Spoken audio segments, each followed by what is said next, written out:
The check did not come on the 15th of November.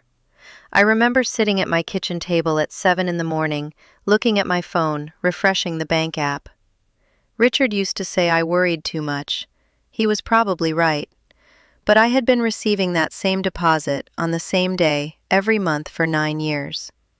When it did not come, I knew something was wrong before I knew what wrong meant. I am Dorothy Lane. I am 71 years old. I worked as a school librarian for 38 years in the Columbus City school system. I started when I was 23, fresh out of library science school, and I worked until I was 61. I was not the kind of librarian people imagine when they think of librarians. I was not quiet. I was organized. There is a difference. I ran 3 different school libraries during those 38 years. I built the collections. I taught children how to find information, how to verify what they found, how to trust the right sources. I believed in systems. I believed that if you followed the rules would hold you up when you needed them to. My husband Richard died 3 years ago. He was 68 years old. He had been a machinist his entire working life, 41 years at the same plant. He was steady and careful, and he saved everything. When he died, I had the house, which we had paid off, and I had his life insurance, and I had my Social Security. $1,847 a month. Plus a small pension from the school district, $412. Together, that was enough. I was not wealthy. I was stable. Stability had always been enough for me. I had one daughter, Susan, who lives in Denver. She calls every Sunday. I had my routines. Coffee at 6:30. The paper, delivered every morning. Tuesday mornings at the library, where I volunteered 2 hours a week cataloging donations. Wednesday evenings I walked with my neighbor Carol. My life had been earned through 38 years of work and 4 decades of careful living. It was not dramatic. I did not need it to be. In early October, I received a letter from the Social Security Administration. It said they were conducting a periodic review of my eligibility and asked me to confirm my identity and work history. I read the letter twice.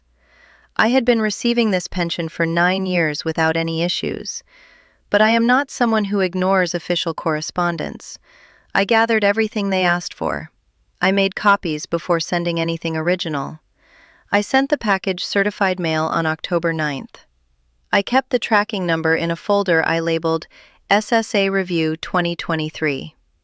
I thought that was the end of it. I thought I had done what was asked, the system would confirm what it already knew, and everything would continue as it had. The deposit did not arrive on November 15th. I called my bank first. The woman at the bank confirmed there was no incoming deposit pending from the Social Security Administration. She said, "It looks like it simply was not sent." I thanked her and hung up. Then I sat very still for a moment. Then I called the Social Security Administration. I waited on hold for 47 minutes. I made a note of the time I called, 11:14 in the morning, and the time someone answered, 12:01. The representative who answered told me there was a hold on my account. I asked why. She said she could see a notation that my account was under administrative review, but could not tell me more than that from her screen. She said I would receive a letter explaining the situation. I asked if my benefits would be restored while the review was ongoing. She said she did not know. She transferred me. I was on hold for another 22 minutes. The second representative said the same things the first one had. Hold, review, letter coming. The letter arrived on December 2nd, 17 days after my deposit was supposed to come. It said, in language that required me to read it 3 times to understand, that my Social Security retirement benefits had been suspended pending an administrative review of my eligibility. It cited a regulation number. It said I had the right to appeal within 60 days. It gave a phone number and an address. It did not say why my eligibility was being questioned. It did not say what specific issue had triggered the review. It did not say what I needed to do to resolve it. It said only that my benefits were suspended and that I would receive further correspondence in due course. I went to the local Social Security office on December 7th. The office opened at 9. I arrived at 8:40. There were already 11 people in line. I took a number and waited 2 hours and 20 minutes. When I was called to the window, the man who helped me looked at his computer for a long time without speaking. Then he said, "Your account shows an administrative hold. I can see it has been flagged for review, but I do not have access to the reason from this terminal." He told me to call the main number. I explained that I had called the main number twice and been told to come in person. He said he understood and was sorry, but there was nothing he could do from his terminal. He printed me a sheet of paper with a case number and a phone number I had already called. He told me to keep the case number for reference. I started a notebook that week. A green spiral notebook I bought at the drugstore for $1.19. Every phone call, date, time, name of the representative if they gave it, what I asked, what they said, how long I waited. In 38 years as a librarian, I had learned that information not written down disappears, that conversations happen and then unhappen, that the only thing that survives is what is documented. I did not know then how important that notebook would become. The December payment also did not arrive, and the January payment. I was now 3 months without my Social Security. I had cut back on everything that was not essential. I stopped getting the paper delivered. I stopped my Wednesday walks with Carol, not because of Carol, but because the route we walked passed the coffee shop where we sometimes stopped, and I did not want to explain that I could not afford $4 for coffee. I told her I had a knee problem. I did not feel good about the lie, but I did not know how to explain what was happening to someone who had no context for it. I called the SSA case number line on January 14th. I waited 38 minutes. The representative said my case had been assigned to a regional office and the review was ongoing. I asked how long a review typically takes. She said, "It depends on the complexity of the case." I asked what made my case complex. She said she did not have that information available. I asked if there was someone who did. She said she could transfer me to the regional office, but wait times at that line were often longer. I said that was fine. I was transferred. I waited another 51 minutes. When someone finally answered, she said my case was in the queue and the reviewer assigned to my file was currently handling several cases. She said I could expect correspondence within 30 to 45 business days. 30 to 45 business days is 6 to 9 weeks. I wrote that down. I put 2 stars next to it in my notebook. I called back a week later just to confirm the timeline was correct. The representative said she could not confirm or deny specific processing windows. I wrote that down too. I also started keeping track of the money. I made a separate page in the back of the notebook. Every dollar I spent that should have been covered by my Social Security deposit, I wrote it down. Groceries, electric bill, the copay at my doctor's office. I was not going to let this become invisible. I wanted to know, at the end of whatever this was, exactly what it had cost me. My savings had gone down by $4,200 by February. That was money Richard and I had set aside over years for home repairs. In January, the furnace needed a new part. It cost $840. I paid it from savings. I had no choice. I could not go without heat in Ohio in January. But every time I touched that account, I felt something I can only describe as structural fear. Not the fear of something that might happen, the fear of something that was already happening, slowly, quietly, with no one paying attention. I began rationing my medication, not because I could not buy it, but because I did not know how long this would last, and I wanted to make my supply stretch further in case it did. My doctor had prescribed a cholesterol medication I took every morning. I started taking it every other morning instead. I did not tell my doctor. I did not tell Susan. I was ashamed of both of those things, but I am telling you now, because this is what happens when your income stops without warning.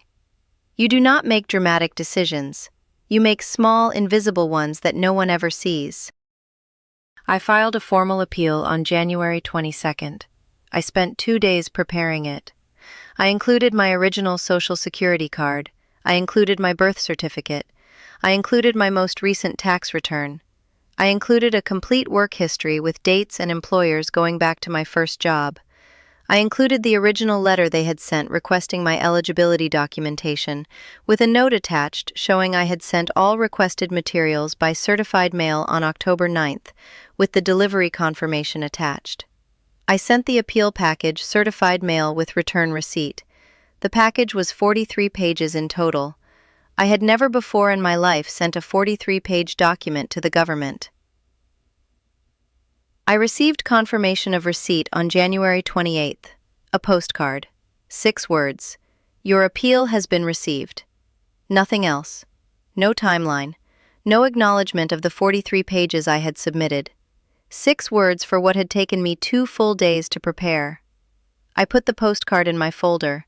I wrote the date in my notebook. I underlined it. It was evidence that the system had received what I sent. That was all it was. But at that point, evidence was all I had. If any part of what I am saying sounds familiar, if you know someone navigating a benefit suspension that makes no sense, please subscribe to this channel and leave a comment. There are more people going through this than anyone wants to admit. When it was happening to me, I thought I had done something wrong. I thought I was the only one. Knowing I was not would have helped. If it helps you or someone you love, please stay with me. By March, I had been without my Social Security for 4 months. My school district pension covered some expenses, but not all. I gave up my annual eye exam, pushing it to the fall. I did not send my $25 donation to the Library Foundation. I had sent that donation every year for 14 years without interruption. This year I could not. That bothered me more than it should have. It was $25. But it was also something I had done for 14 consecutive years, and the fact that I could not do it felt like losing a small piece of who I had been. I called my congressman's office in February. I had never called an elected official in my life. A young woman listened carefully and said the office had a constituent services division for exactly these situations. A man named Kevin called 4 days later. He reached out to the SSA on my behalf. He called back 2 weeks later and said the SSA had told him my case was under active review and expected to be resolved within the normal processing window. He could not tell me what the normal processing window was. He said he was sorry he could not do more. He was the first person who had seemed genuinely sorry. I wrote his name in the notebook. I wrote the word sorry next to it. I kept it. I received a letter in late March. It said my appeal had been reviewed and a determination had been made. It said my benefits would be partially reinstated effective the following month, with back pay for 2 of the 4 months I had missed. 2 of 4. Not 4 of 4. 2. The letter said the remaining months were still under secondary review, and I would receive further correspondence. I called the number on the letter immediately. I waited 29 minutes. The representative said the partial reinstatement was based on what the reviewer had confirmed so far, and the remaining months required additional documentation review. She could not tell me what documentation was needed, or why only 2 months had been confirmed. I did something I had not done since Richard died. I cried at the kitchen table. Not because of the 2 months, because of the phrase, additional documentation review. Because that phrase meant this was not over. Because I had filed 43 pages and received a partial reinstatement, and now I was being told there was still more to review. I had thought, when the letter came, that it was over. I had read the words, "Your benefits will be partially reinstated," and felt something release in my chest. Then I read the rest of the letter. I cried for about 4 minutes. Then I wiped my face and picked up the phone. My daughter Susan flew out in April without asking. She just called and said, "Mom, I am coming next weekend." When she arrived, I showed her the green notebook. I showed her the folder with copies of everything I had sent. I showed her my savings account, which by then was down to a number that made her very quiet for a long time. Susan is like me. She does not cry easily. But she sat at my kitchen table looking at that account balance with a face I had not seen since her father died. She said, "Mom, we need to get you a lawyer." I said I knew. I had been thinking the same thing but had been afraid of the cost. She said, "The cost of not getting one is already in this bank account." I called an elder law attorney named Robert Steinman the following week. His assistant told me the initial consultation was free. Mr. Steinman spent an hour with me going through my green notebook and my folder. He asked careful questions. He was the first person in 5 months who read everything I had brought without telling me he could not see the information from his terminal. He said, "I can see several things here that do not add up, and I want to request your full SSA file under the Freedom of Information Act." I asked what that meant. He said it meant he could get the government to send him every document in my file, including internal communications about my case.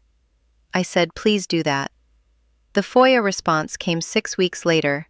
It was 112 pages.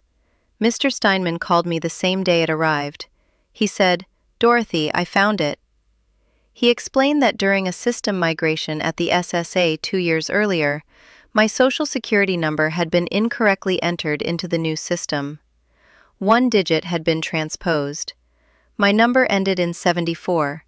In the new system, it had been entered as 73. The number 73 matched the record of another woman in a different state. That woman had passed away. When the SSA conducted its eligibility review and checked my number, the system connected my account to her death record, not mine. The death record had triggered the administrative hold. 1 digit. 1 transposed digit in a database that nobody had caught for 2 years. That was why I had spent 6 months without my Social Security. That was why I had gone through 112 pages of government correspondence, 14 phone calls, 2 office visits, a congressional inquiry, and 43 pages of appeal documentation. That was why my savings account was down $4,000, and I had been rationing my medication. 1 wrong digit that a data entry clerk had typed during a system migration that I had no way of knowing about, no way of preventing, no way of detecting, and no way of correcting on my own because I was not permitted to see my own file. Mr. Steinman filed a formal correction request with the documentation from the FOIA response. He told me the correction was straightforward once the error was identified. He also told me he had seen this kind of error before, more than once, in cases just like mine. He was not surprised. He explained it to me the way a doctor explains a diagnosis they have seen too many times, with care, without shock, and with the particular weight of someone who knows that understanding what happened does not undo what happened. I received a letter in October saying my benefits had been fully restored and that back pay for all 6 missed months would be deposited in 3 installments. 3 installments. 6 months of money I should never have lost, returned in pieces as if it were a favor. No interest. No compensation for the legal fees I had paid. No apology that used the word apology. A letter with official language about the correction and the restoration of my account.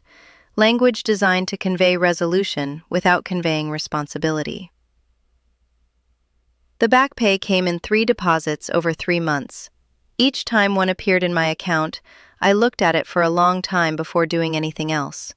The money came back. The $4,200 I had spent from savings did not come back.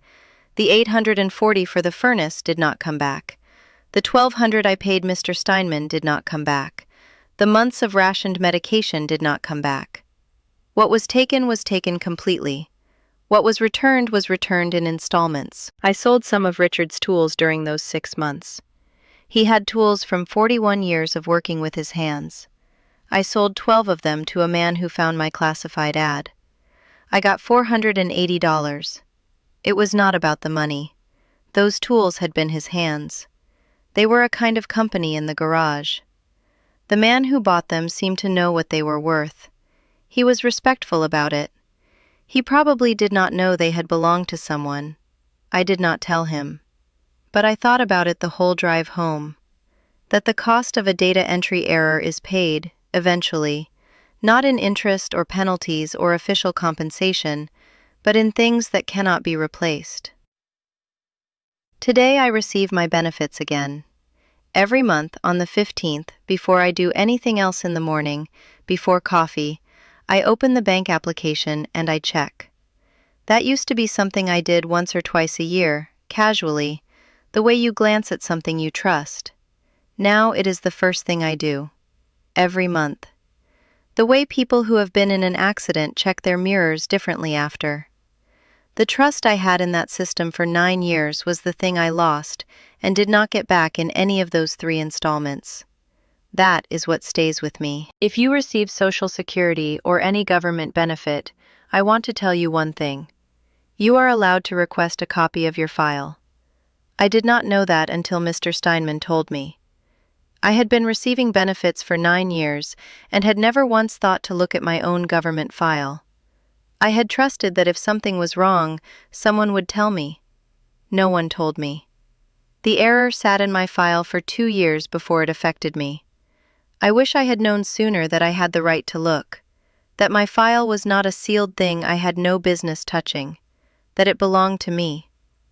I am 71 years old. I am more careful now than I was before. I am not sure that is a gain. Thank you for watching this until the end. If what I went through sounds familiar, if someone you know is navigating a benefit suspension or a government review that makes no sense, please share this video with them. Not because it will fix their problem, but because it might remind them that the problem has a name, that other people have been through it, that other people have survived it. I am Dorothy Lane, and I am still here.